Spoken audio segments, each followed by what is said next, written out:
your mind, lost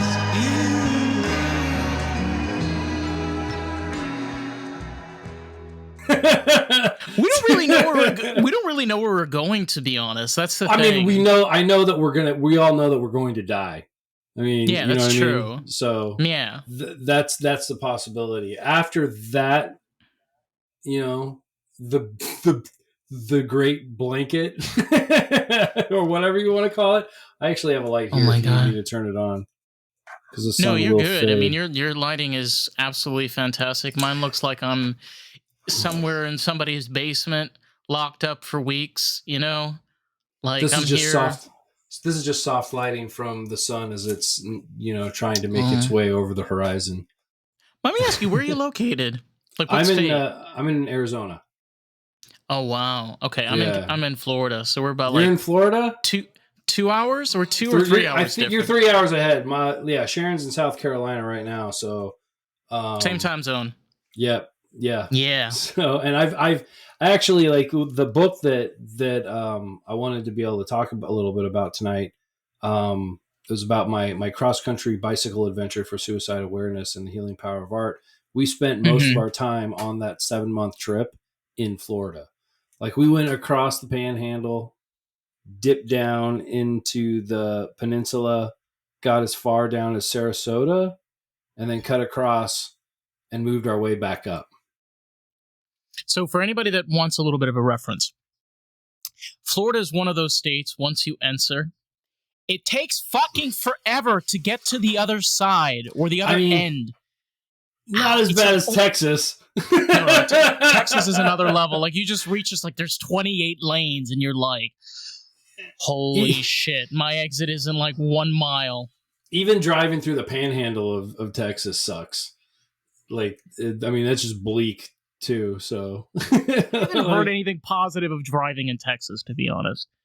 And I rode my bicycle through it. So they just make up their own. They make up their own rules there, man. I've seen some wild shit. People driving in Texas. They haven't changed. No, they just modernized. They haven't changed. Yeah. Yeah. How is Florida? I see your flag in the back, and I know that there's a lot of shit going down in Florida in terms of. This is not the only. This is not the only problem. I mean, yeah. I mean, Florida's got a lot of problems. Yeah, one of them is Rob DeSantis. I call him Rob. He doesn't deserve Ron. Ron is too cool. His name is Rob DeSantis. Right on. The biggest problem out here is, I think, the gentrification, and I'm in a position where I can no longer afford to rent. Okay. I'm 25. That's fucking happening, and I can't afford to rent. That sucks. It's like a studio. Try to picture this, okay? A studio apartment here in like Fort Lauderdale area starts at $1,350. Oh my God. Now keep in mind, that's criminal, out here, they ask for 2 months of rent. So before, and then the first month, and then they ask you for a security deposit on top of that. And then on top of that, they have credit restrictions. So based on your credit, they require more money. Yeah, I don't understand. It's something that's like also going around the country everywhere. That's pretty extreme. It's fucking insane, man. I'm a supervisor at the place. I work at a library. Now I found my people. I never really considered like a profession to be anything that I wanted to participate in. I just had jobs, and then I would work on like creative projects. And then once I started working in the library, I was like, oh yeah, nerds, my people. You get to shush people. You get to shush people. Actually, and you get no, really? No. There, I mean, if you're in a library that is like teen centric, you pretty much let the inmates run the asylum. Which I came from Parks and Rec, so that always like that whole mentality gave me hives. It's like they want direction. They'll you just have to give them direction, and you can't fight them. I mean, you can, but it will be like a battle of wills. So Okay, like so my this is not a mates, typical. This is not a typical library. This is a library in a prison. well, I think library. Well, no, I'm just saying like in the teen centric areas, like librarians don't know how to handle that kind of Oh, I see what you mean. energy. Okay, So yeah, you have to like, are you going to fight? And when I mean fight, it's more of a battle of wills. So if you come at them with like, I'm in charge here, which I don't have a problem being a bouncer if I need to, but I found that it's easier to discipline them by starting with sarcasm first, and yeah. just so I mean I worked with teens for about 16 years before I even got to the library. So um, yeah, it's an interesting vibe because it's not set up the same way as a recreation facility is. But I love libraries, man, and they're under attack too.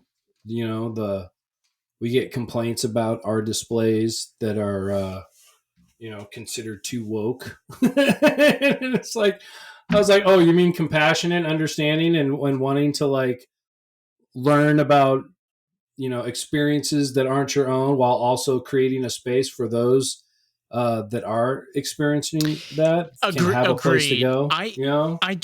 I am one of those people where I'm not a political libertarian, but I am a libertarian by heart. Where Yeah, in the result is the whole right of freedom is if somebody wants to inject themselves with heroin, you should have every right to do that. I yeah. understand that is very dangerous, that is bad and poor choice to do. However, people have the right to do whatever the fuck they want. Because guess what? You give them tobacco and alcohol to begin with anyway. So Mm-hmm. you don't fucking care about cancer or liver or kidney disease, right? Well, that's registered. We get taxes from that. We get taxes from that death.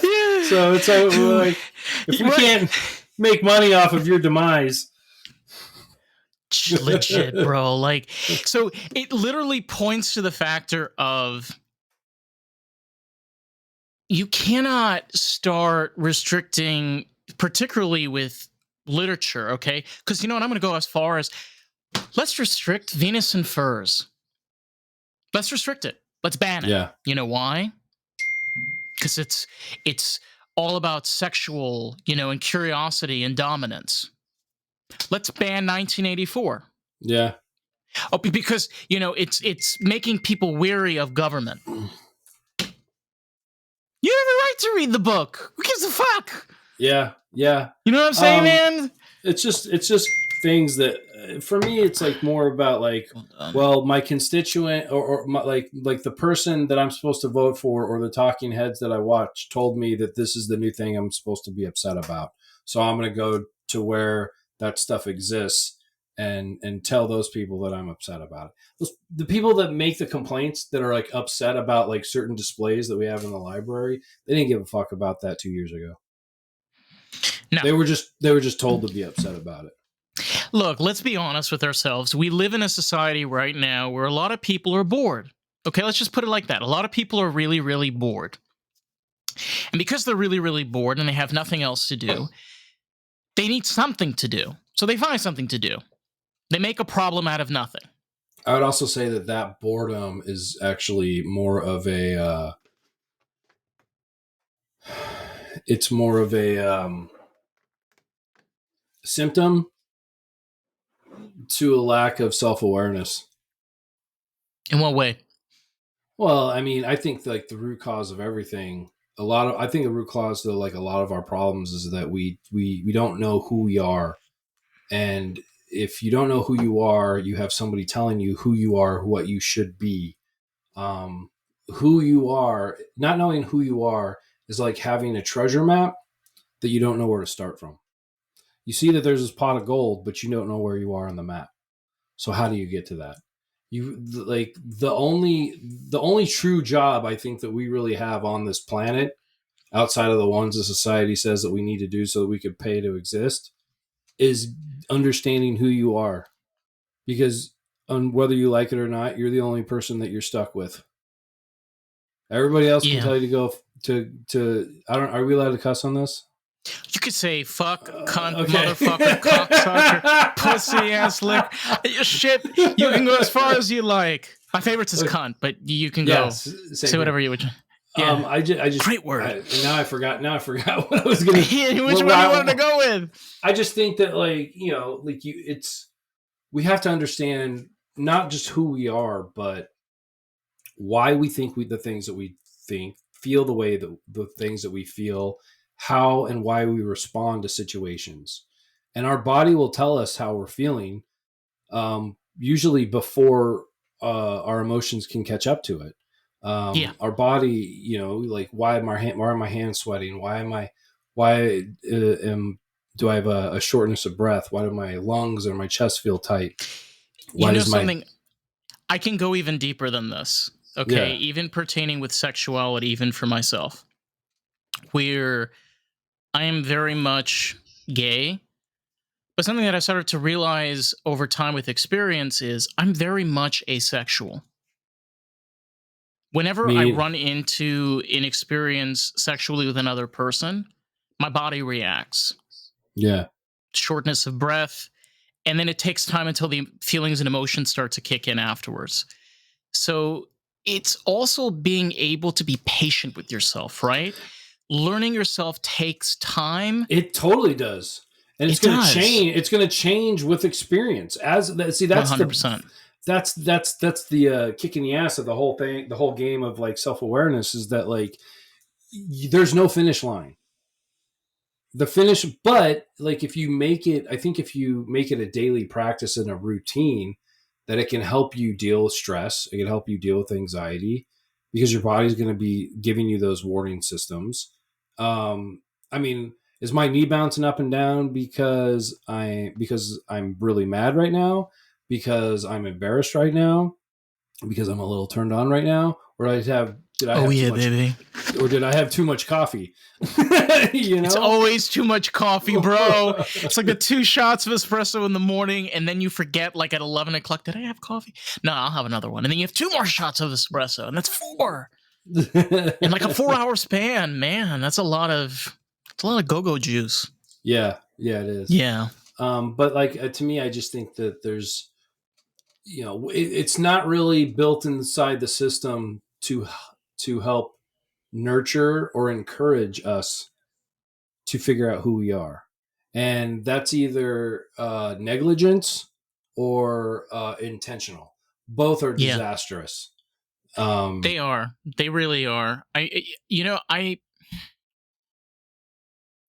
love for you to talk about your experience. I mean, for me, when my dad got sick, and he got sick like during the first wave of COVID in New York, mm-hmm. and he had pneumonia and he came out of it, and then he got COVID, and then he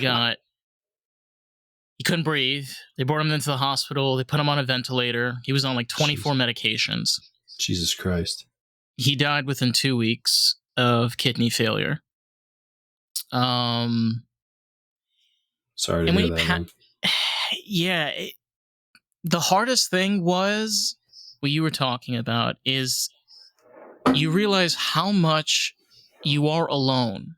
Like, you're not always going to have that person that you could talk to, that like meant something to you. Like me and my dad had a very rocky relationship. Like, we couldn't even be in a fucking room, but he was like still the coolest person I knew in my life. He was like the go-to person that I always went to. Just like that, like just gone. Yeah. And it's an adjustment period. And one of the things like people ask you like, oh, have you like moved on? You don't. You just learn how to carry it. There's no moving on. You're a different person now because of this experience. And it's like, how that's just what's crazy. Like, especially with like grief is, you get transformed by every experience, but some break you open a little bit more than others. How was it for you? With my brother, that was a wild situation. My brother and I were kind of like, I always thought my brother was kind of a tyrant when I got, like, once I graduated from high school. My brother was a slut. In a good way or in a bad way? I mean, if you asked all the women he was cheating on, they'd say in a bad way. But I'm sure to him it was a good way. he he thought that the measure of a man was how many notches you had on your belt, how many conquests you could have. And Very determined. yeah, once the women decided not to participate in their denial of what was happening, because they knew it was happening, they were just like, they would allow themselves to be deceived. Once they finally had the courage to like step away from that, they both did at the same time, they like left him, and he freaked out, and couldn't handle it, and got super sad and super depressed. This was like in early 2000. He died in 2001. And dudes aren't allowed to, I mean, it's a little bit more open now for us to be like that, but like dudes weren't allowed to be like, I'm sad, that's why I've lost all this weight. So because if you have a broken arm, you could say like, look, it's broken. It's hard to like, it was hard for him to point at his head or his heart and be like, it's broken. Like, I'm not functioning. So he told everybody he had cancer. And, that wasn't cool to my parents. I played along because he was kind of like in charge of the family, and I was the black sheep, and I was just like, whatever. I'm going to go hang out with my roommates that DJ at strip clubs and like live in that party life. Oh, man. I worked at an after school program during the day, and then at night, like I was hanging out with people doing drugs at clubs and stuff. That's always fun, waking up in a random apartment with a woman that should have worn a bra earlier. Yeah. Yeah, you know what I'm talking about. Well, man. Our house was kind of like the party house, so like it always came to us. But it was just, there was always like this back and forth. And so when he came up with this idea that he was like, this charade that he had cancer, I played along for a little bit, and we had been at odds for about 4 or 5 years. And this kind of brought us together. Like, I didn't like it. I was like, hey, you're cheating on all these women. One of them is my boss. One of them I went to high school with. I'm not going to tell you what to do, but can I just not be involved? And he was like, no, you must be involved, and you must lie for me. And I was like, yeah, that's dumb. I don't really want to do that. And so he's like, well, you smoke weed, so I'll hold that against you in the city job that we both have. And I'm like, that's fucked up. But once he blackmail, perhaps. Yeah, totally. Indeed. So Yeah. once he told everybody he had cancer, he became much more open to the idea of smoking weed. And so we came together, and like one of the last nights that we hung out. Did he actually have cancer, or was he making it up? He was making it up because he couldn't just say I'm fucking sad, and then I'm heartbroken, and then I fucked up, and because that would be too vulnerable. That's not manly. Men don't do that. Men don't get sad. Me no sad. Me one cookie. Yeah, totally. Yeah. Edible cookie. I remember 100 milligrams.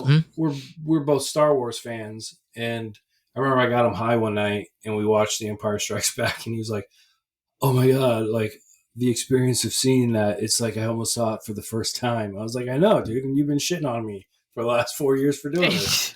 Movies are fantastic. Very true to the original set of movies. I don't really care for the other. Yeah, it's okay. I like some of the Disney Plus stuff, but I mean, I always have to remind myself that even the originals were made for 12-year-old boys. So they brought back Jar Jar Binks. That killed me. But sorry, it's made for 12-year-old boys. So the IP didn't grow with us. We grew up, and we're upset that it didn't grow with us. But I mean, you're 25. Like, I'm around from the original trilogy. I know. The way that my brother died was interesting. I don't really like to get into woo-woo shit, although I considered myself at one time a very spiritual person. You can say whatever kind of crazy crap you want on this podcast. I don't care. I think I just got to the point where like vomit the shit.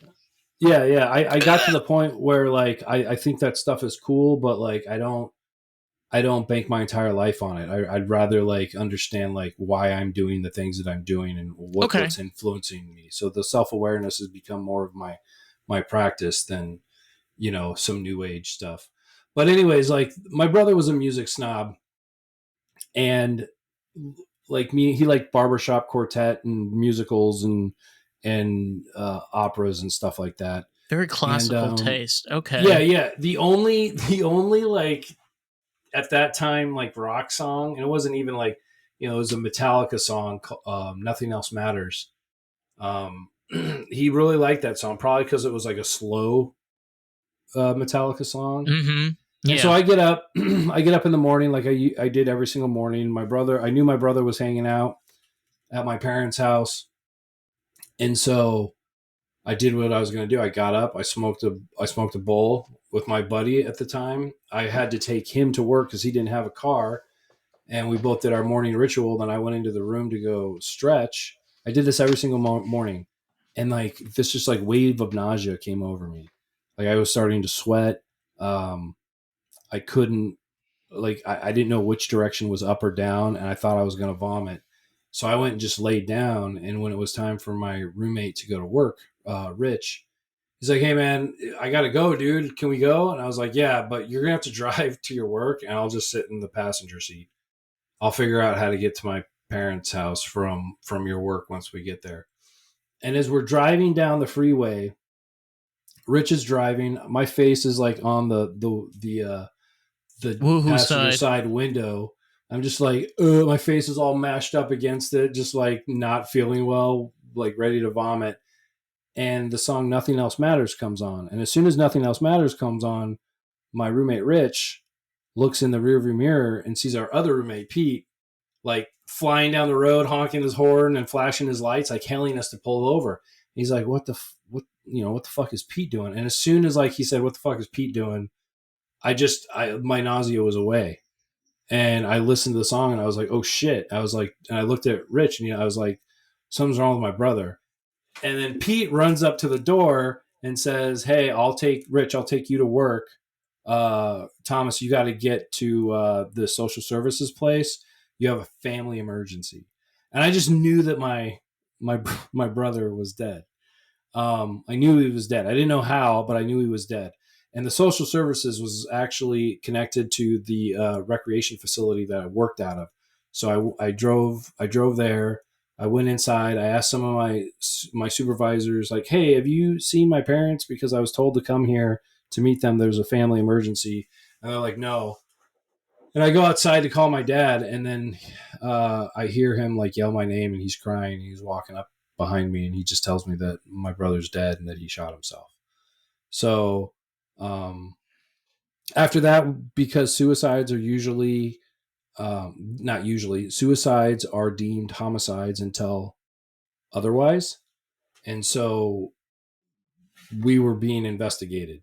So we were interviewed one on one while the police were going through our house or going through my parents' house. Once they finally decided that it was a suicide, they took the body, and my parents were allowed to go back home. And so I went home with them, and the house looked like it was ransacked. Like, you know, just like every single cabinet was open, stuff was like torn out of it. It's not like they cut up like couches and mattresses, but they kind of went through everything, and it was weird. It was a terrible experience to know that like your brother is dead, that you didn't get to say goodbye, and that like he did it through he did it by taking his own life. Um, and a lot of people try to like, you know, they try to attribute logic. People get emotional about people that died by suicide. They get really emotional and angry, even if they didn't know the person. They're like, "That's fucked up. That's selfish. That's selfish." And it's like, yeah, I get where you're coming from, but you're trying to attribute logic to an illogical act. Like it is in our programming to survive, to live, to exist. And something in my brother's programming snapped. And I don't think my brother wanted to die as much. He just wanted the emotional despair to go away. And so he made a quick decision that people would have to deal with the consequences for the rest of our lives because he was no longer here. So, yeah, it was fucked up. I really, the thing that like was the most tragic is that my mom, who was retired, she had come home and, knew that he was there. So she decided to like, um, make some food for him. And then she heard the pop. And then she's the one who found him, her firstborn, lifeless on a bed, with a small, at least he was smart enough to use a small caliber. So there wasn't a lot of a mess. There wasn't a much of a mess to have to like deal with. But that scene of like seeing him dead was with her for the rest of her life. And Yeah. I was fucked up. I was fucked up before my brother died. That was just like the last drop in the bucket. Um, it took me probably, I had no problems expressing my feelings. I had no problem crying. I wasn't one of those guys. I just didn't have the awareness to be like, oh, I'm depressed or, oh, I have anxiety. This is like 2001 when this happened. 3 weeks after my brother died, 9/11 happened. So like the entire country was grieving and angry and sad. Yeah, 2001 was not a really good year for noticing for a lot of people. Yeah, it was weird. It was nice. I mean, Yeah. there is a caveat to my brother's death, which I'll get to near the end. So the thing that was, I finally started going to therapy after realizing I was in a shitty relationship that I couldn't get out of. Like I was like addicted to this woman. And I had to figure out why. So like a drug. yeah. She Yeah. she was evil.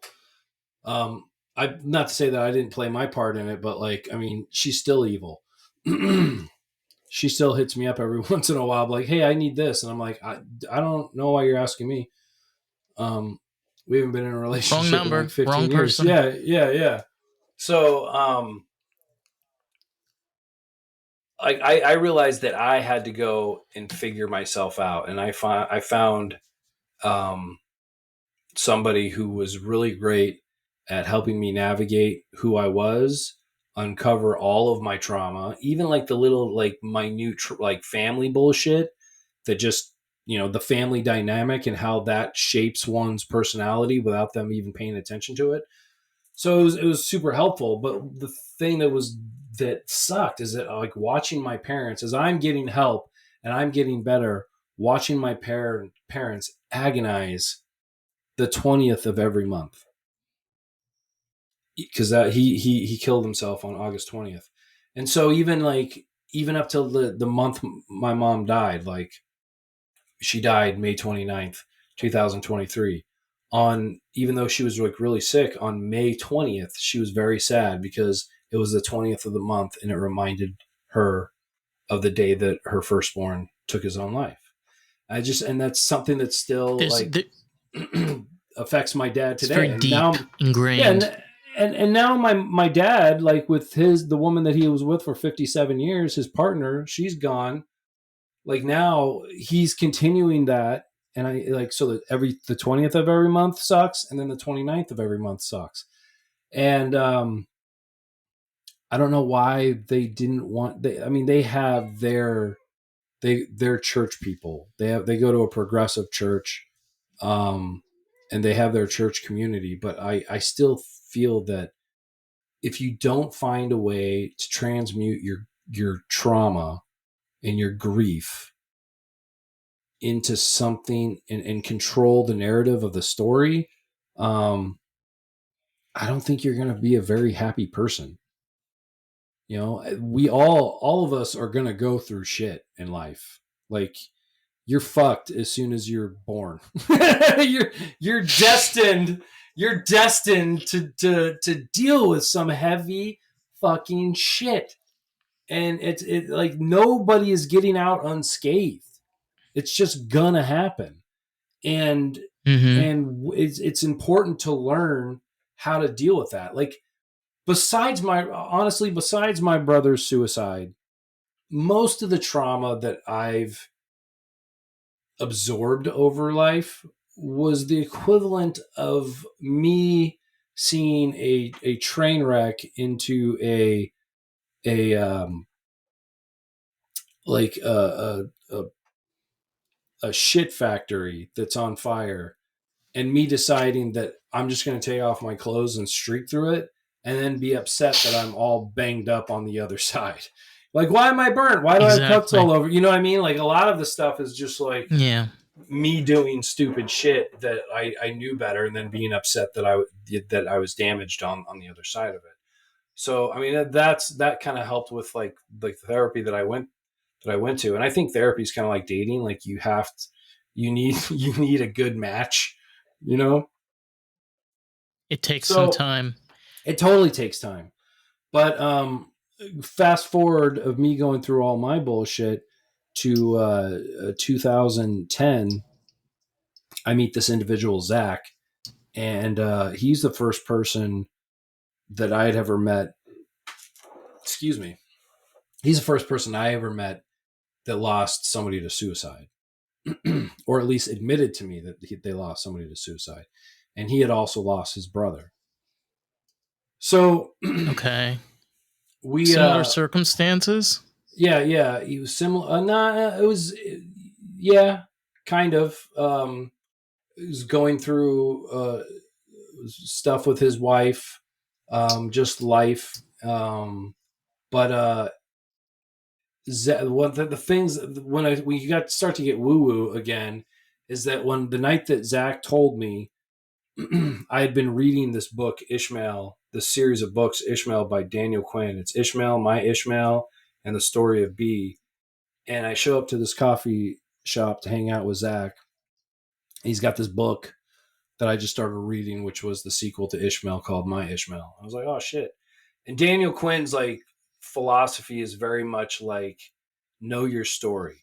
Know the world story, know the national story, know the regional story, like know the story that you're part of.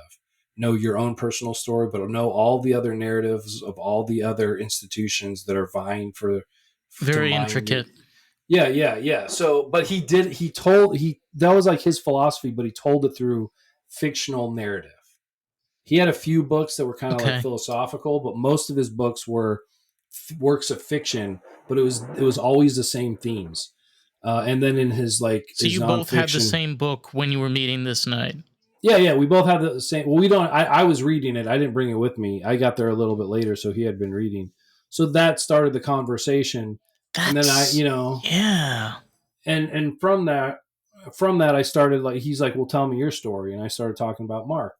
And then, like, the coffee shop closed, we went over to his house and we were just like kicking it, and he's like, I gotta tell you something, man, my brother died by suicide. So I was like, oh shit, I'd never met anybody that lost somebody to suicide, let alone their brother, their older brother. So after I left, Oh, okay. I sent him a Okay. text. I sent him a text and I was like, "Hey man, what's your birthday? I just have to ask because you got like a vibe about you."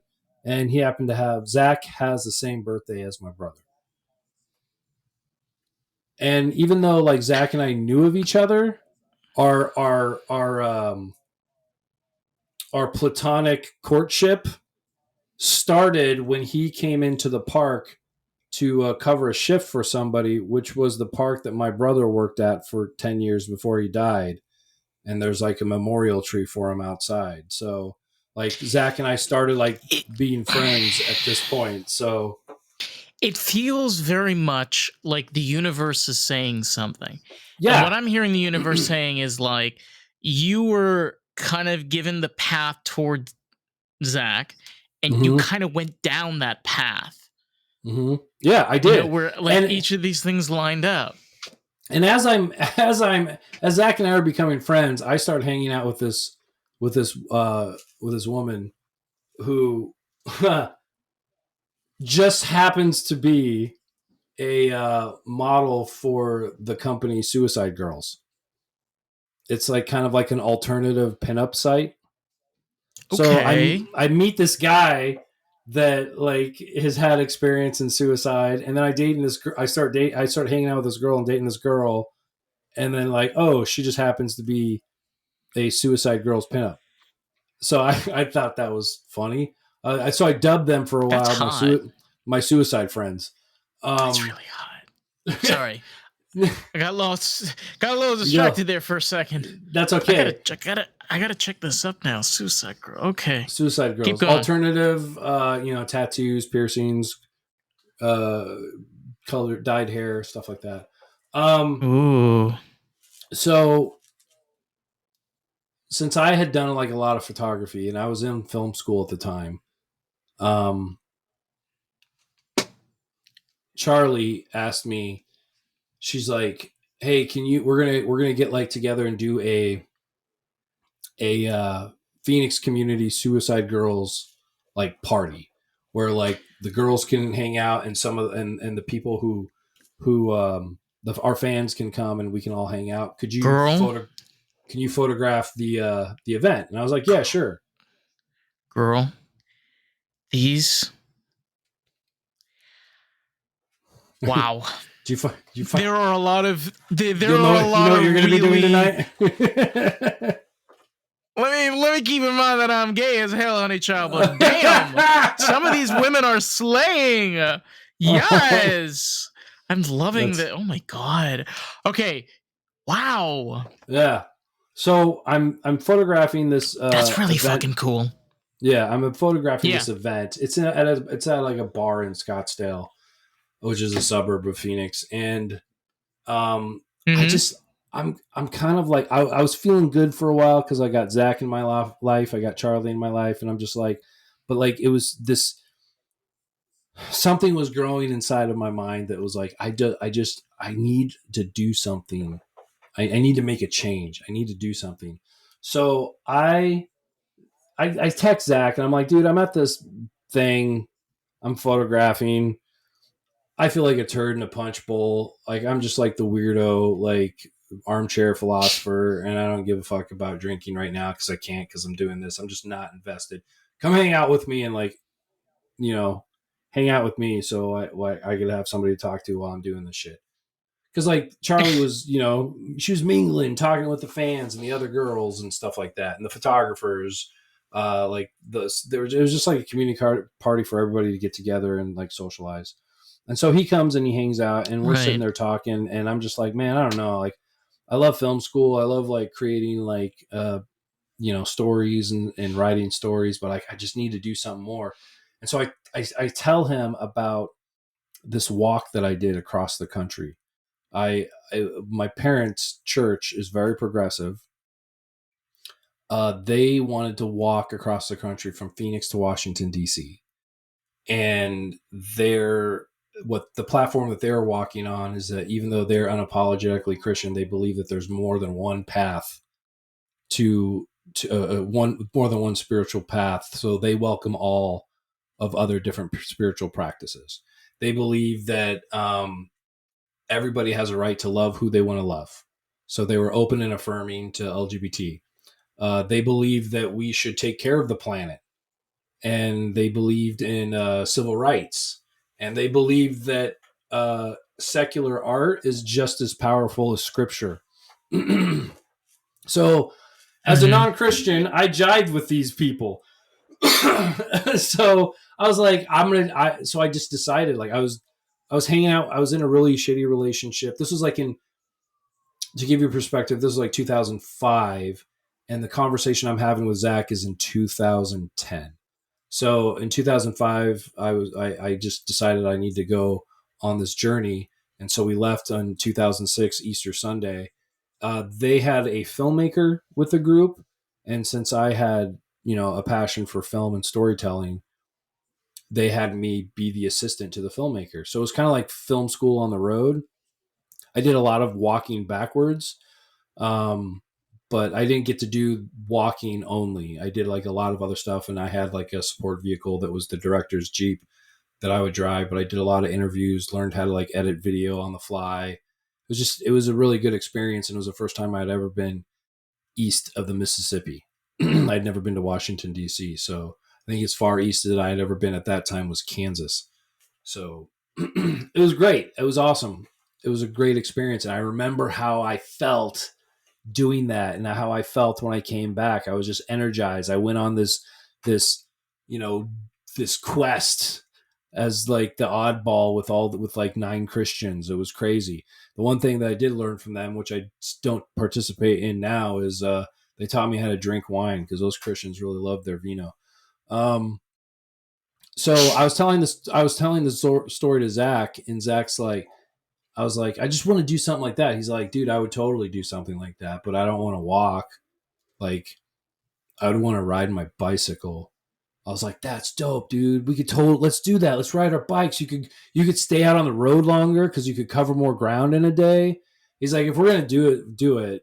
Let's have a reason to do it. And I was like, well, what reason do you want to do it for? He's like, you're a fucking idiot. I'm like, yeah, I won't doubt that. Just lay it out to me, brother. He's like, let's ride for our brothers, man. He's like, I always wanted to ride from wherever I was living to my brother Sean's grave in Nebraska. So let's just do it. Let's ride for our brothers. So I love projects and I love passion projects. So I sat on it for a little bit because I was like, oh, I got this woman I'm dating and blah, blah. Well, Charlie and I ended up breaking up in early 2011, about 6 months after the conversation with Zach. And I was like, well, I don't have that distraction anymore.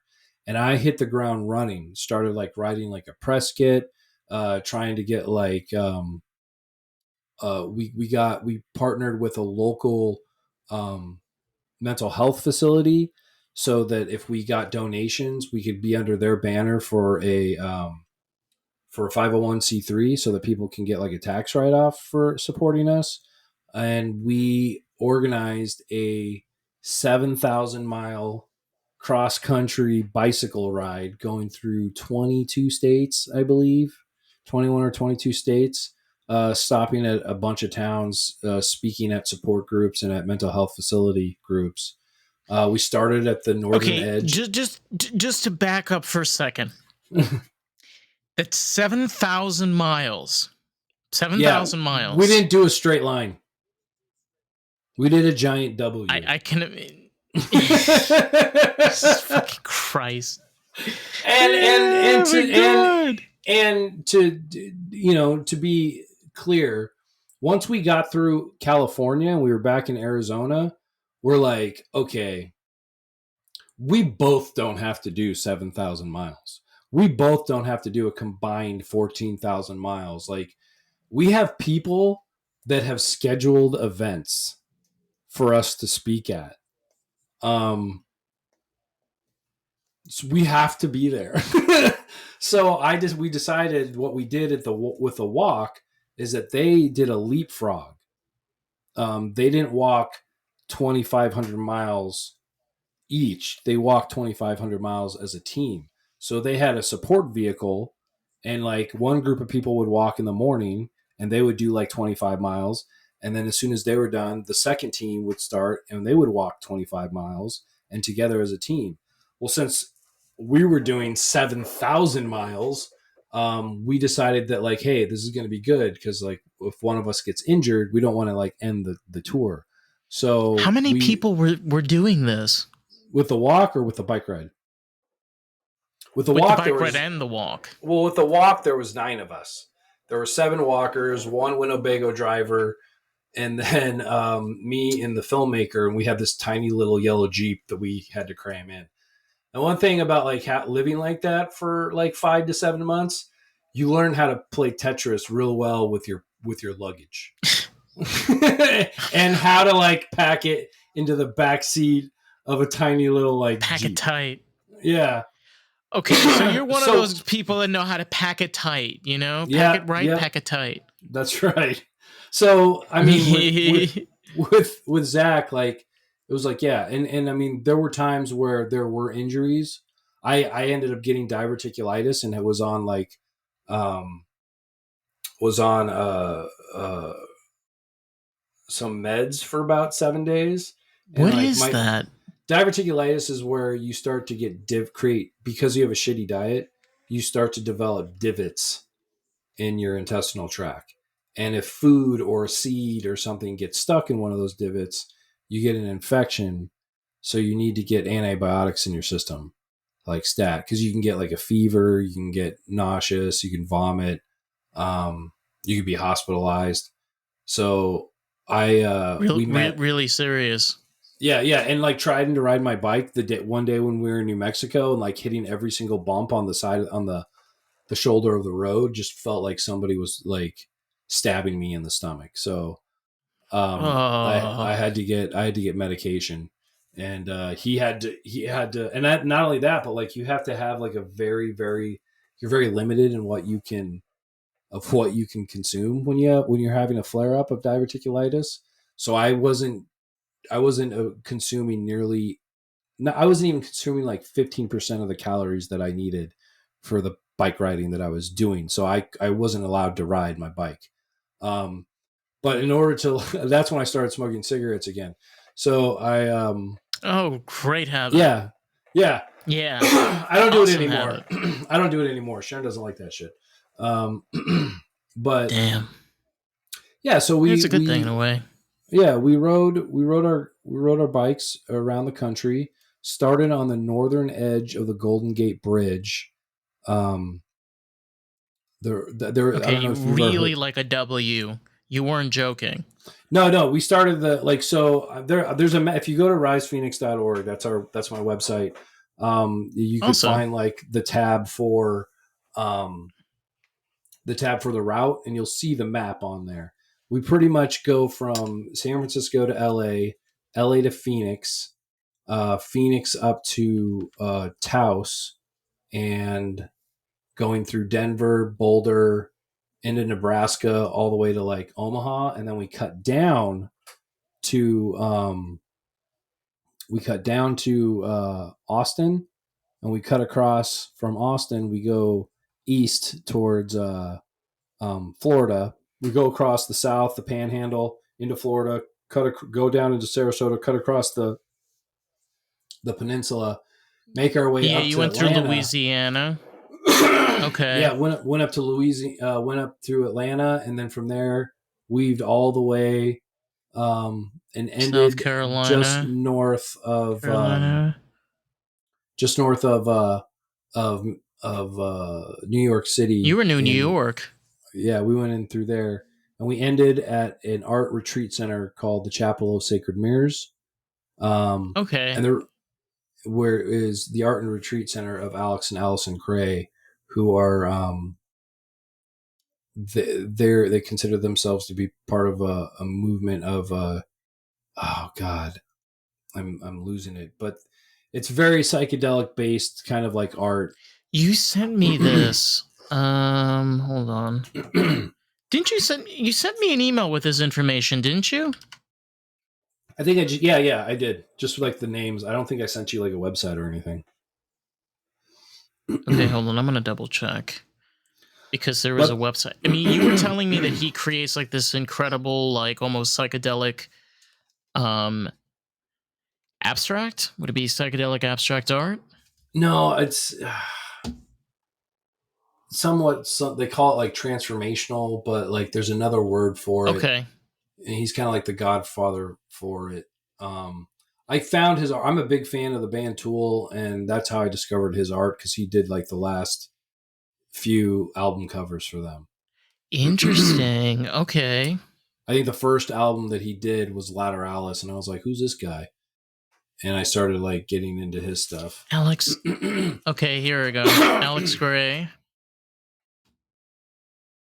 So the reason that we decided to like, our banner of our bike ride was we were riding for suicide awareness and the healing power of art, is because we both felt that like art and creativity is what brings a lot of people together. Like, you resonate with somebody because I think one of the things that why we find like a community in people is not just experience like that's probably like a major pillar, but like finding common ground in literature, in music in television or Yeah. movies. I mean, when with Zach and I, that book opened the door. That was like the major thing that brought us in, is like, oh shit, we're reading the same book. Um, we really wanted to like let people know that everybody has a creative muscle in them. Everybody has that creative force within them. And that if you don't think you're a creative person, look at your life as your as an empty canvas, and your choices being the palettes that you get to use and the colors that you get to use, and just being very like gathering and cultivating a being present in your life, and cultivating awareness, self-awareness, and spatial awareness and social awareness, and understanding your place in this world, and how you can't make a huge effect on the world or even on your community, but you still have Mm-hmm. your social um, influences. You can, like, the small people in your circle, you can have major influences on people's lives, just by being present in yours, by starting to be present in yours. It kind of boils down for me to one question: is why are you doing it? Like, Why? what is your general end goal of, for example, doing a specific career, or choosing a certain musical interest, or trying something new or different, or realizing not everything is in your control Oh yeah, too. you get to play with it. You get You to know, you get to play with yeah. that ambiguity of chaos. But I think that, like, also another question to ask is, like, not just why to do it, but why not be playful with life. You know what I mean? Not everything, like, I didn't write this book. Yes, I'm okay. I've got to call bullshit on myself.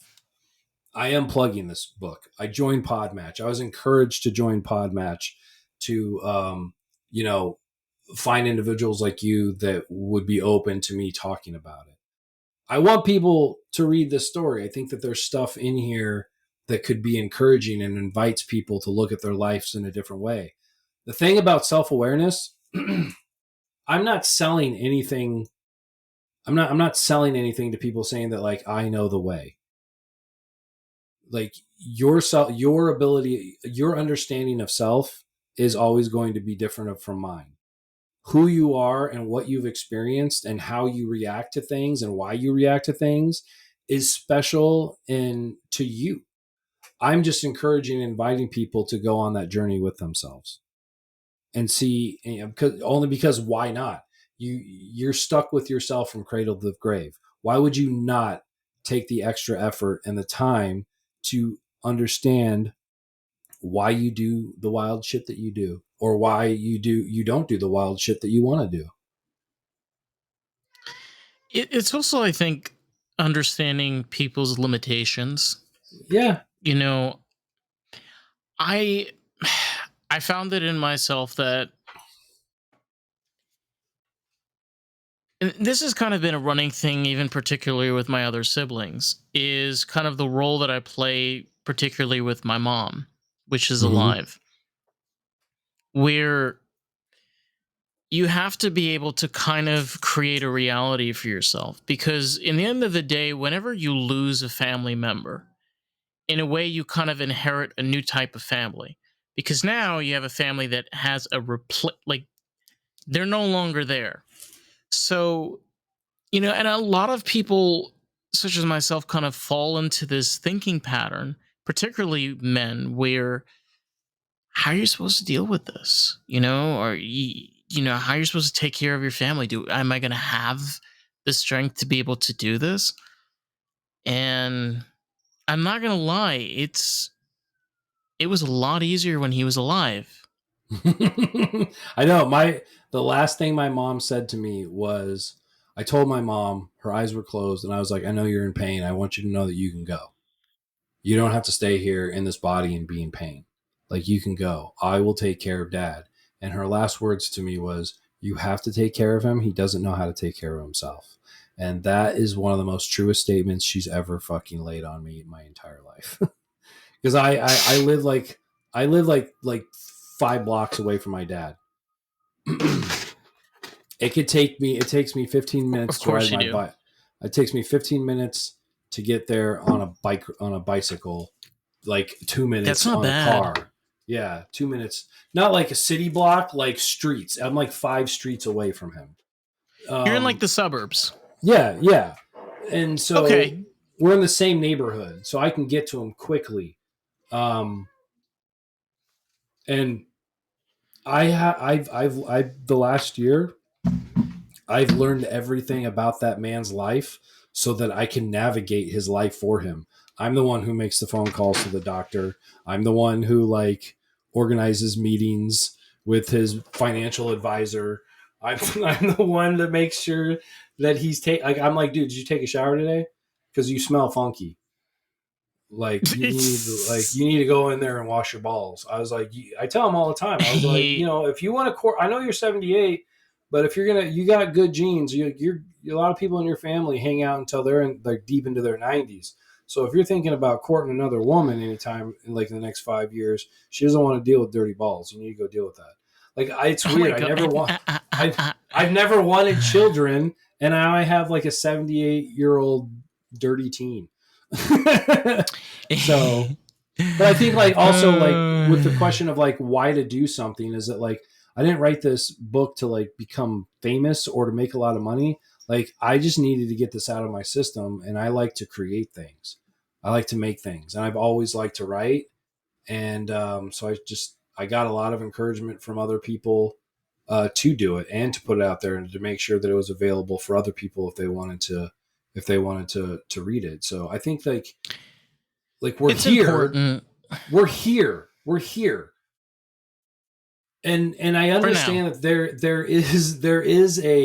there's a certain level of privilege of being able to do things. I'm not that privileged of a person, but I'm still much more privileged than others for many different reasons. But um, I have a pencil, I have a pad of paper, I could write my ideas down, and even if they're only for me, I gotta get them out of my head.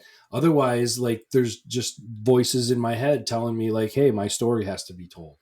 So it's almost like a compulsion for me to do things. Like I love to photograph. I love to I miss the stuff that I used to do in film school and making like short little like avant-garde 2-minute video like stories that have I know what you're no talking dialogue about, in like them, little docu-series almost. or not even like there's no dialogue in it. It's just like images telling a story.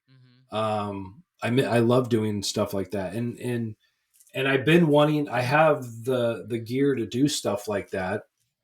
I just like writing takes up so much time. Like I have a 40-hour a week job. I have to go to the gym to take care of my body because I've had a back injury. I have my dad to deal with. I have a partner that if I want to keep her, I need to pay attention to her. So there's all these things that Oh like yeah. you know what I mean. So, but like I would always want to create. Um, and she's a wonderful painter. And here's the thing about life that I think is like crazy is that if my brother is still alive, I deal with this. I think about this every single day. If my brother isn't alive, Sharon's not in my life. There's no fucking way she's in my life. Sharon was my contact at the Chapel of Sacred Mirrors. Once we were put in touch with the Greys, Allison Gray said, to handle all of your arrangements, I would like to introduce you to Sharon Steluto. She is our hospitality and event coordinator. So if you need anything, you contact her. And Sharon lived 3,200 miles away, lived on site at the Chapel of Sacred Mirrors. And if my brother's still alive, I don't have that connection with Zach, and there's no reason for me to ride my bike across the country for suicide awareness. Sharon is only here because my brother died. We only live together. We're only in a relationship because my brother died. And that's the thing about life, and also like that that's why I preach self-awareness and awareness in general, is because you're weaving a story together. Every single decision that you make, every single interaction you have, no matter if it's good or bad, you are weaving a story together. The story of you, where you are the center of your story. I'm not advocating for like, selfishness and being the center of, being entitled and all that shit. I'm just saying, pay attention to your story and how one thing leads to another. And I don't believe in positive or negative experiences. I believe in them as experiences. Our egos need to understand the situation or the trauma that we suffer, or how we suffer an experience. So our ego needs to be like, this doesn't feel good. This is automatically bad. But a horrible fucking life-changing event that broke my family, for me, set me on course to meet the love of my life. So It's interesting that you say that, because honestly, like, it's not the same thing, but this podcast wouldn't have existed if my dad didn't pass away. I had a lot of anger, and I had a lot of things that I wanted to say. And I had a therapist that told me, well, why don't you do something about it? Here I am. I would say it's exactly the same thing, because you don't know what every single conversation you have how it will transpire. I was working. I came back from the bike ride, and I was like, I'm just going to work on this book. I was always more of a visual storyteller. I could write scripts pretty good, because you didn't have to really be good with the English language in order to write a script. You write how people talk, not, the rules of literature. Oh, that speaks to a dyslexic person such as myself. Like, yeah. That's how So, I text. That's how I text. Paragraphs. It took me 12 years to get this book out, because I had to learn that new skill set of how to write literature. But like, so I was like, I just want a job where I'm just chilling. I don't care if I'm full time or not. I just want a job that will pay the bills, and so I could work on my passion, which is this book. And I was working. I worked 6 days a week, and this one shift on a Sunday was the only shift that I worked indoors. I was like working as a maintenance guy over at a tennis facility, and then another tennis facility. I got to work like the desk shift on a Sunday night. And this dude would come in every Sunday, and we talked for about 15, 20 minutes, 30 minutes every Sunday. He worked for the library. And like, he was a funny dude, and we totally got along. And about 6 months into me working there, he came. He's like, "Hey, you want to work full time, 5 days a week, and stop working 6 days a week?" I was like, "Yeah, that's awesome." And he's like, I can't promise anything. I'm not the hiring manager, but the guy that I work with just left. You should. It's internal only, so you should get on that and you got it. That job, like when people look for like an apartment that's off the market. Yeah. It's like, hey buddy, hey, I know something. What? There's a job. You just kind of skedaddle. Yeah, and then and run because for of it. And because of him, like, I got the job working at the library, finding a profession that I think is important in our society. It's the last place in our society that you can go without the expectation of spending money. We get a lot of people who are houseless that, like, especially here in Arizona in the summertime, like, it's an escape from the brutality of the heat. And they can come in and be there from 10 in the morning till 7 at night. And at least like when we close, it's a little bit, it's cooler outside and it's a little bit darker, so they don't have to deal with like being out in the heat all the time. Like, libraries are like a bastion and like an island for people who like don't have all the needs of life taken care of.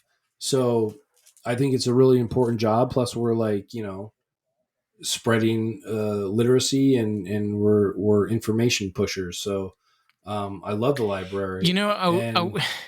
And that guy's dude, leaving. his last day is on Monday. He's retiring and moving away. And if it wasn't for him, like I'm no longer a courier with him. Like, but because also I had a back injury. I was in a wheelchair. I couldn't do the courier job, and now I'm a supervisor.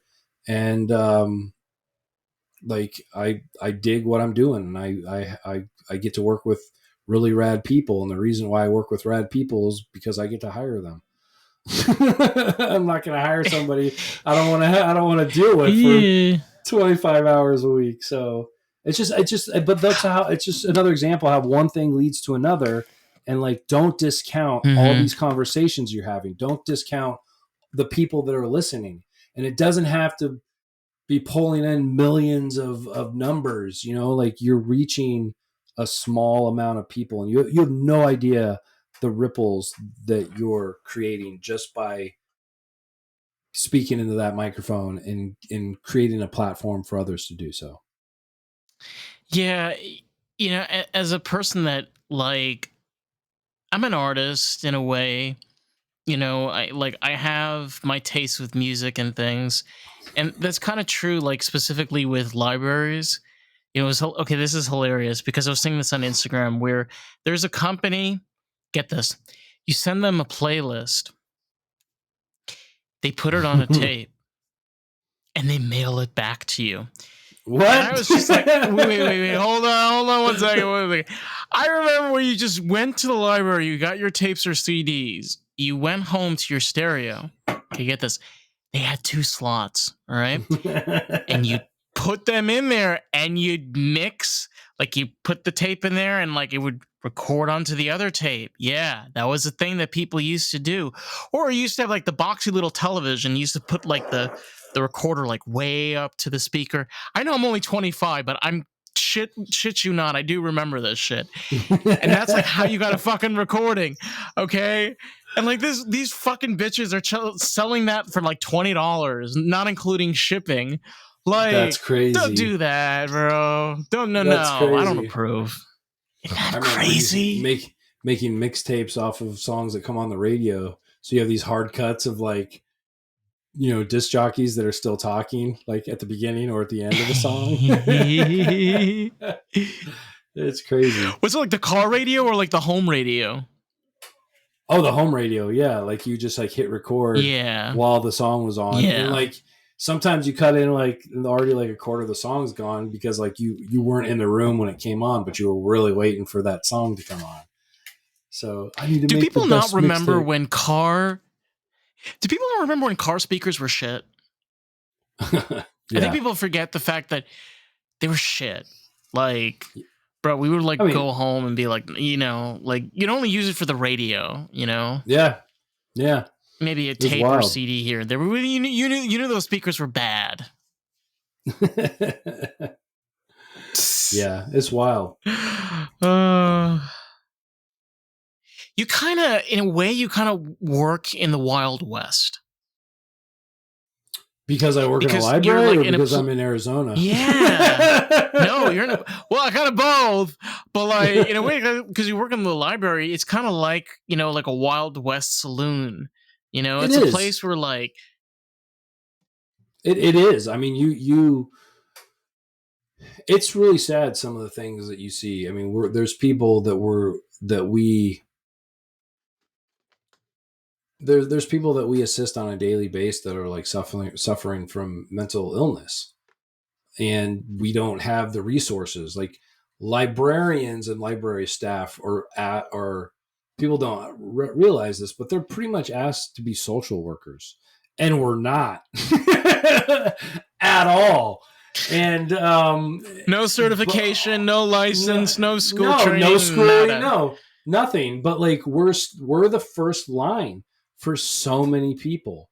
So we try to find the resources to help people. We make partnerships with different community organizations that cater to that population. But even those organizations are underfunded, understaffed, and we're not the only library in the system. We're still in an affluent area compared to a lot of the other municipalities in the Phoenix area. But so like we can there's just not enough resources allocated to those individuals, and so we get to deal with them on a daily basis. And I don't mean deal with them in a negative way. I mean, it's heartbreaking, and you always wish that you could do more. It's really, really hard. And there's other things that other organizations do. In Canada, I heard that they have a whole unit of people that can be called. Like, instead of calling 911, you call this number. It's like another 3 number phone number, and they'll send a Mm-hmm. unit if somebody is experiencing like a psychotic episode or a mental health crisis. The unit all is a plainclothes police officer in an unmarked car with a therapist. And when they enter the area, they never enter like as if they're together. Like, the police officer will enter and kind of like stage an area, like, like, say this is happening at a library. The police officer would come in. Is this specifically in Arizona, or this is like No, a common thing this across? is no, this is in Canada, and this woman was telling me Oh, about this it, is and I in was just like, Canada. yeah. Okay. So like a plainclothes would come into the library and act like he would get near to where the person was having an episode or freaking out, but act like they're looking at like materials, and then the therapist would come in and approach that person, and the police officer is just there in case shit gets crazy. And I just think it's a wonderful program, and I wish, In because Canada. like, yeah, and police officers here aren't equipped to deal with somebody having a psychotic episode. There's a No. phenomenon that happens called suicide by cop, where somebody is having an episode, and so they figure, like, if I call the police, they'll do it for me because I'll just act a little wild, and they'll shoot me, and I'll. Yeah, but It's a it's not what they're hired for. You know, No, it's like we're it's not.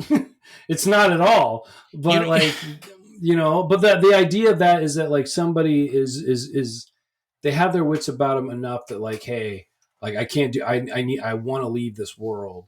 It doesn't happen a lot, but it's enough to be given a name. You know what I mean? It's enough of an occurrence where it right. has its own name. Where they just know, like, well, if I act crazy enough where the police officer feels threatened, like, I'll get what I want. There's a story that Zach and we met with a police officer up in New Jersey who was part of a suicide by cop, and it was the craziest shit because it was we were interviewing this guy, and he was a big dude, like he was built like a brick shit house, like totally kind of like had like that jarhead look to him. Like, if you thought of like a police officer, a caricature of a police officer, it was this guy. And after like 45 minutes of interviewing him, the three of us were bawling because it was about him having to shoot another officer who knows this phenomenon and still went through it. And Wait, he shot him? yeah, because like the guy came out with an assault rifle. He knew the protocol as a police officer. Oh my! He knew the protocol. So as soon as like police were called to be at his house, he knew what he had to do to get shot. So he went out and did it. He brought an assault rifle, and his friend had to take him out from a sniper's nest. So just like hearing that story, and Bro, that is fucking dark as shit. And before it all went down, the police officer who was in crisis, Fuck. the police officer who was in crisis, his son found the police officer in the sniper's nest in the woods and begged him not to shoot his dad. And he's like, I don't want to.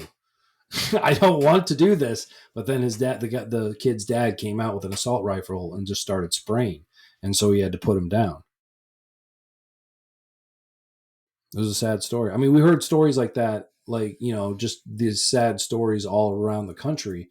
And I think it's important for these stories to be to be told, and it's important for people to sit down with another and listen. Like the greatest gift you can ever give to anybody who's in grief is just your ear, your presence. You're not going to say anything that's going to solve their pain. You're not going to say anything that's going to take away their pain, but just sitting with somebody who is in pain, even if all they're doing is crying and snot bubbles are shooting out and they're wailing, like just be there with them. It's a very vulnerable thing to express that. And the best thing you can do is just be there with them. Give them a hug, hold on to them, let them know that they are in a safe space and that they're allowed to express themselves, that they're allowed to express this despair.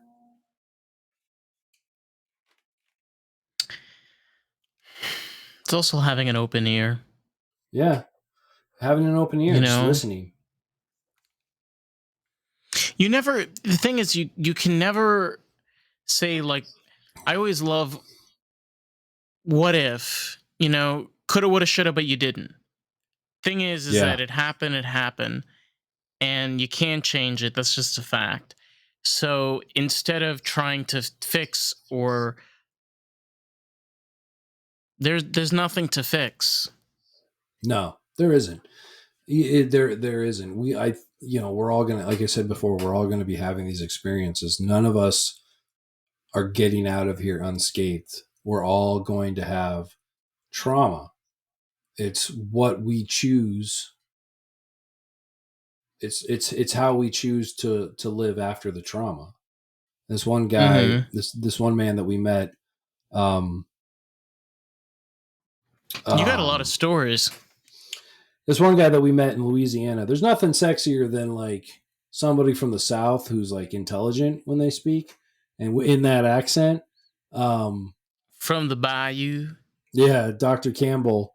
He was one of the individuals. It's funny. Yeah, I love Joseph Campbell and Dr.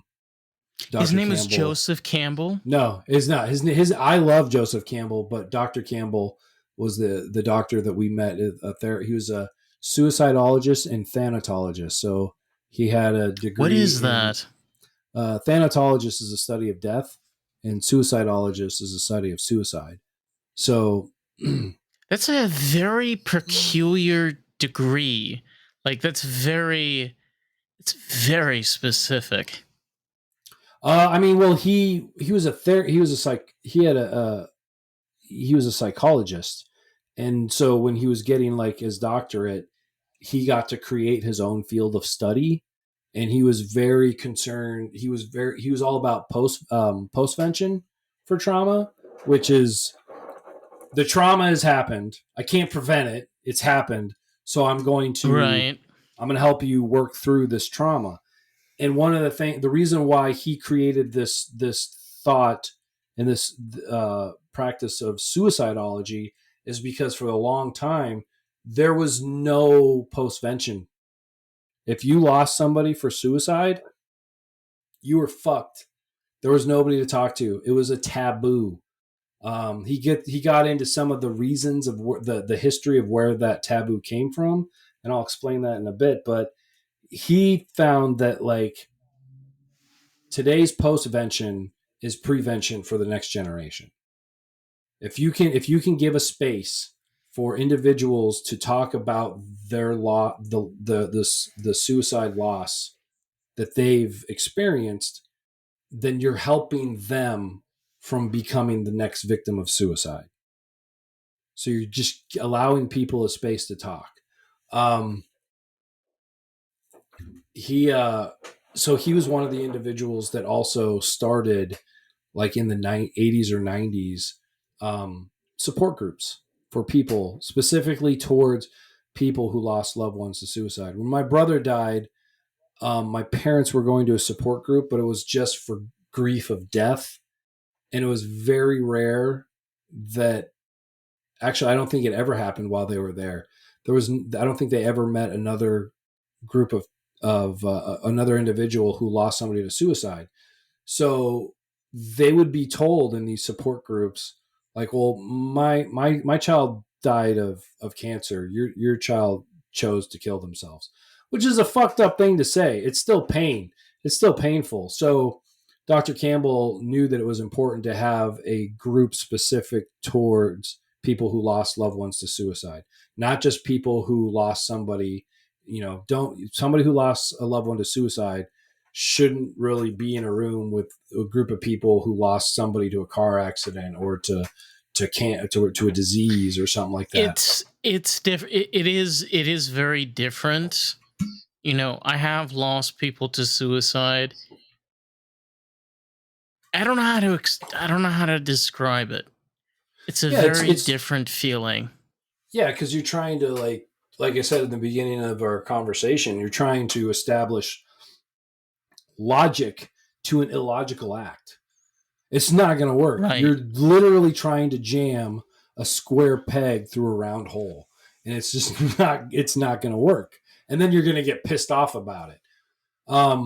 What Dr. Campbell told Zach and I about the origins of suicide being a taboo is that in the Middle Ages, life just sucked.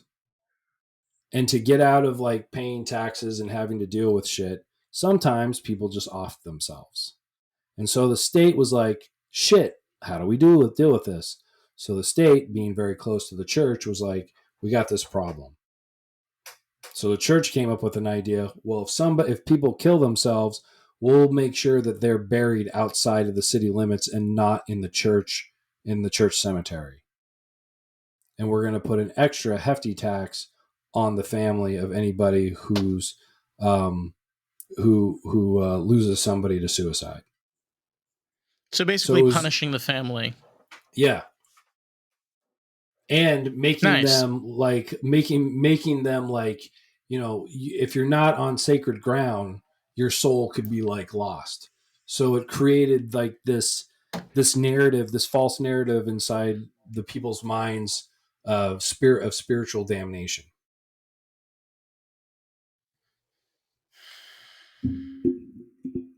It was a very I'm one of those that have a very hard time where religion becomes the conversation of everybody, because when you're particularly talking about a state or district or county, applying that to every single person is unrealistic, because not every single person has a faith or religion.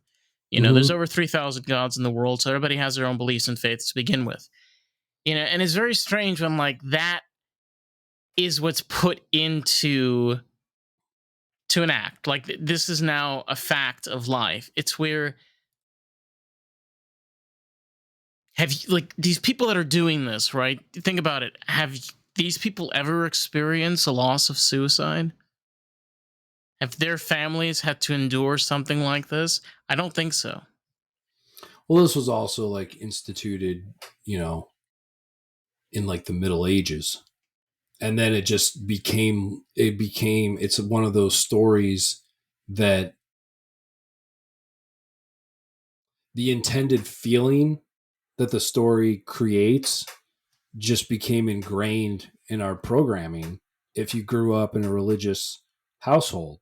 But the religion has its tentacles tries to put its tentacles into every aspect of our society, that story, the coding of that story can bleed into even secular areas to make people feel like it's that like, oh, they killed themselves, something was wrong with them, and I don't want to talk about it because other people, will look at me weird. And that's the wrong way to handle any situation. Talking about something and getting it out there and putting a light on it is always going to be way better than, stuffing it down. When you're walking through the dark and you feel something brush up against your leg and you're like, oh fuck, what is that? Well, as soon as you turn on the light and you just notice it's a feather duster, the images of a cockroach or a bug like running by is eliminated by the truth of the light. Sometimes it's the tail of a mountain lion. And then you know you're really fucked because their tails are not long. They're not long at all.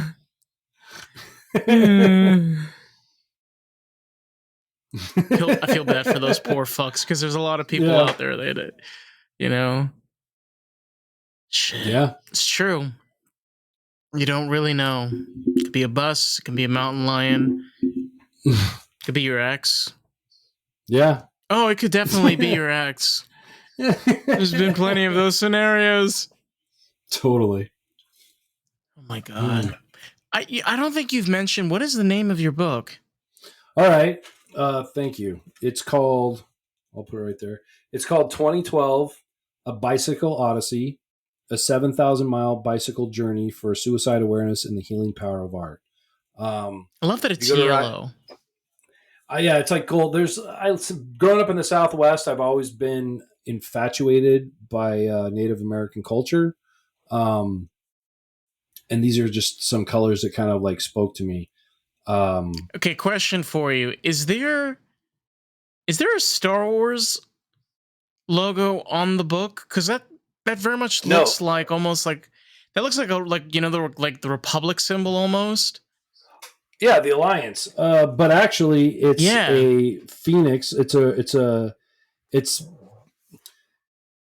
took the logo of Phoenix, the city, and we turned it into we turned the sun rays into spokes of a bicycle.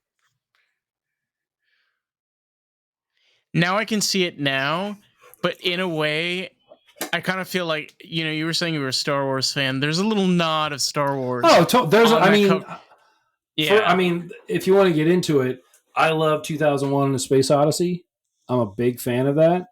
One of the greatest movies ever made. Period. I'm also a big fan of Terence McKenna. He's a psychedelic philosopher. He's dead. He's not with us anymore. But he was really pushing the narrative that... Was he the one that wrote that book called The Sacred... Is it The Sacred Cross and the Mushroom? I'm thinking of somebody else. No, but like he's part of that crew of people. Okay. He was really big into like the Mayan calendar ending, and he didn't believe it was the end of the world. He thought it could be a shift of consciousness or the end of a galactic season. And so I love Terence McKenna because he's the one who came up with the stone monkey theory of evolution, where like our early ancestors like trying to figure out what foods were good during a state of climate change in the planet, and started eating everything, and then got high off some mushrooms, and next thing you know, a few million years later, we're trying to get to the moon.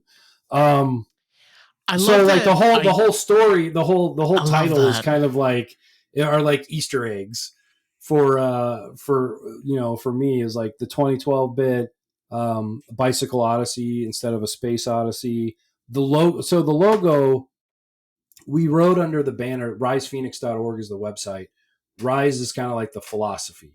It stands for Revolution Inspired Self-Evolution. So, you got to change you before you can really make positive change outside. That's just, it's revolution inspired self-evolution is all about, to me, it's like just a really pretentious way of saying, pay attention to yourself, pay attention to cultivate some self-awareness, cultivate some social awareness, cultivate some spatial awareness. So yeah, that's to me, like I'm working on a piece of fiction right now. That's my next book. I'm doing like a series of short stories, but even the themes of those are go back to like my Rise philosophy of self-awareness and just being aware. They're in there. It doesn't come out and just say it, but that's something that's always influencing my creative practice. So you can either go to risephoenix.org. You'll see like one of the tabs. The second tab is book. You can get it there. If you go to the Instagram, Rise Philosophy, it's _Rise_Philosophy. I've got a link tree in there that goes to Ooh, my podcast channel. I love a good link tree. Yeah, Keeps and then everything tidy. and it also has a link to the Amazon account where this is at. So if you buy Awesome. this book, whoever's listening, share it. As soon as you're done with it, give it to another person. If you're in a neighborhood that has one of those neighborhood libraries, those little boxes that sometimes people put up in their yard, as soon as you're done with it, throw it in there. I'm not thinking that I'm ever going to be like a New York Times bestseller author, but if you buy it, make sure just give it to somebody else, share it, keep it going, keep moving it forward. The thing about it is, it's not necessarily about fame, because if I hadn't written this book, I would have gone insane. Like I just had to get it out of my system. It was like a scratch that I needed to itch, man. No, it's also where, if you think about particularly where we are kind of currently stand, even like regarding like social media and influencers, we're going to reach a point where it's going to plummet. And the people that are really going to be the ones that stand out is the ones that show the truest expression and truest of honesty. Because if you want to be famous, that's great. Good luck. Have fun. I wish you the best of luck. I feel like it already. But if you want to make a change, yeah, I feel like it's already morally plummeted. I kind of consider myself to be an anti-influencer. Wow. Like it's kind of like the Antichrist almost. An influencer is like, hey, if you do this, your life will be complete. And I'm just like, hey, pay attention to your thoughts, your beliefs, your surroundings. It's going to be different from mine. I don't have a simple answer for you. My pill or my product is pay attention to yourself. And guess what? It's free. You don't even need to have a discount code. No subscription. No, just and annually subscription or discount. None of that bullshit. Yeah, none of that. Just pay attention to yourself. You know, exactly. Be like, man, why do I fly off the fucking handle? Why did that person make me fly off the fucking handle? Good question. What was it about them? What is it about me? What happened in my morning? Did I have a weird dream? Did I didn't have a good bowel movement? Like, were my parents ragging on me? Was my partner ragging on me? Was my boss ragging on me? Like, there's always something there's always something. You just got to pay attention to what that is. And sometimes you have to go back in the story, because sometimes it wasn't something that happened earlier that day. It wasn't something that happened earlier that month or earlier that year. It's something that is ingrained within you. And, I encourage you to figure that out, because it's you. Why? Get to know you, who you are. I'm never bored. I'm never bored anymore. I was like, I'll just be sitting on the couch wanting to have a good drool on myself. I encourage those too.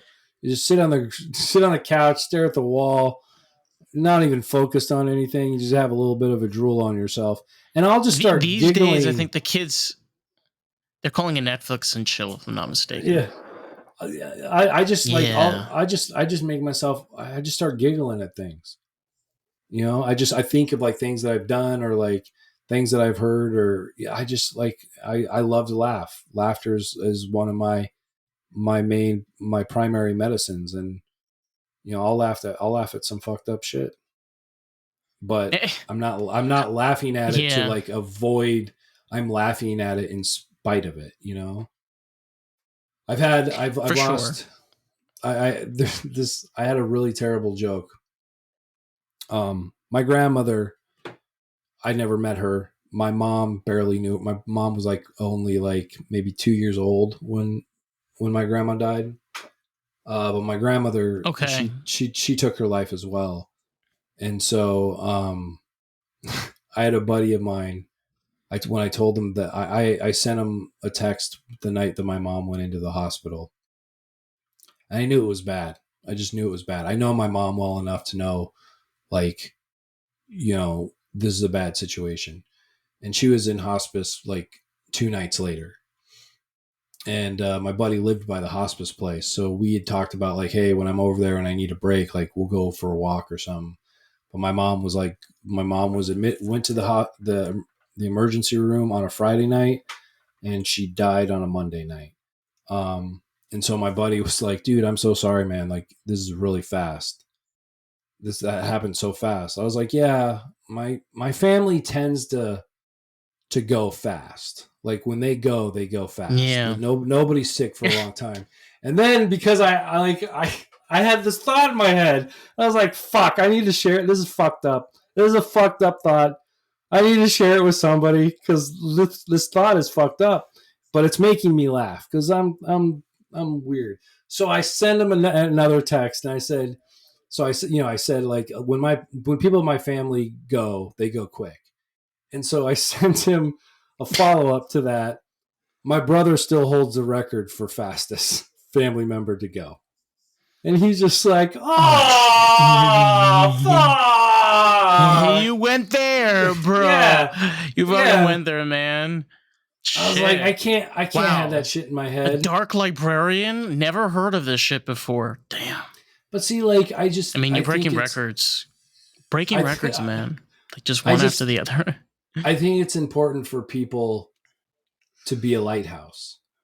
You know, if I couldn't make that joke to my parents like on the night that my brother died. You know what I mean? Like, but I think that it's important to, you got to know your audience.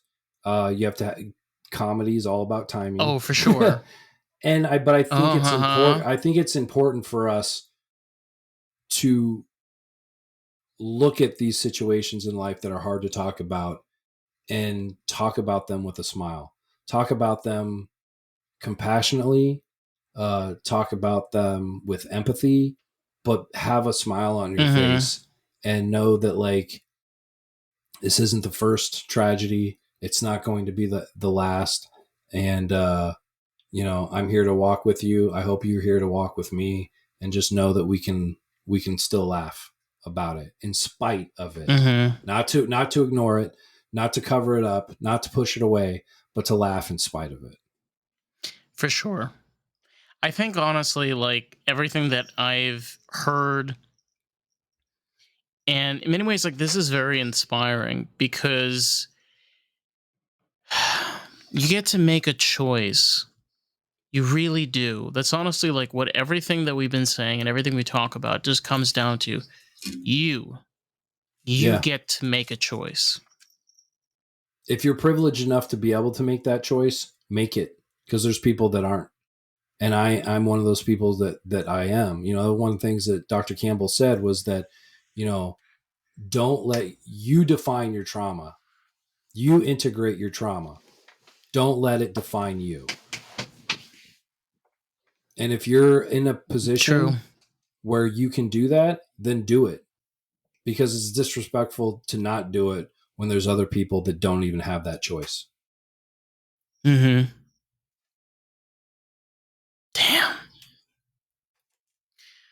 Let me just tell you, man, this has been deep, surreal, dark, and fun.